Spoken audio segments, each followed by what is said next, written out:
দেখেন, আমরা আজকে সকাল থেকে আমরা বেতুয়া লঞ্চঘাট, আরো কয়েকটি লঞ্চঘাট দেখেছি, এইটা দেখছি। এরপরে আমরা কালীগঞ্জ যেটি লঞ্চঘাট আছে, প্রত্যেকটি লঞ্চঘাটে আমরা দেখার চেষ্টা করছি।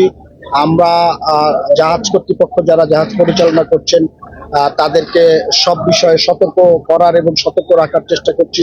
বিএডব্লিউটি এর অফিসাররা আছেন, জেলা প্রশাসনের অফিসাররা আছেন, পুলিশ সুপার সাহেব আছেন, অন্যান্য যারা আছেন সবাই আছেন।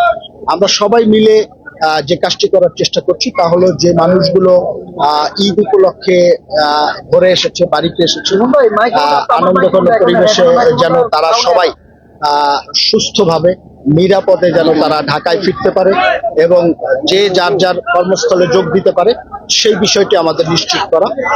তো এই কারণেই আমরা সব জায়গায় যাচ্ছি এবং প্রত্যেকটি ডিপার্টমেন্ট সজাগ আছেন।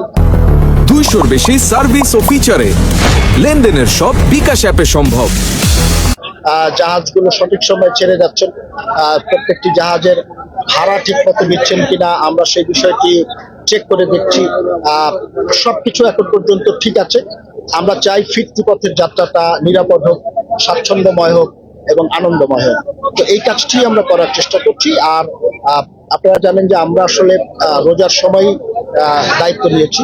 তো আমাদের প্রধান লক্ষ্যই ছিল যে একটি বছরের বড় একটি বিষয় থাকে নৌ পরিবহন মন্ত্রণালয়ে, যে ঈদের সময় এই লক্ষ লক্ষ মানুষকে বাড়িতে নিয়ে আসা এবং ঢাকায় নিয়ে যাওয়া, সেই কাজটির দিকে আমরা সর্বোচ্চ মনোযোগ দিয়েছি।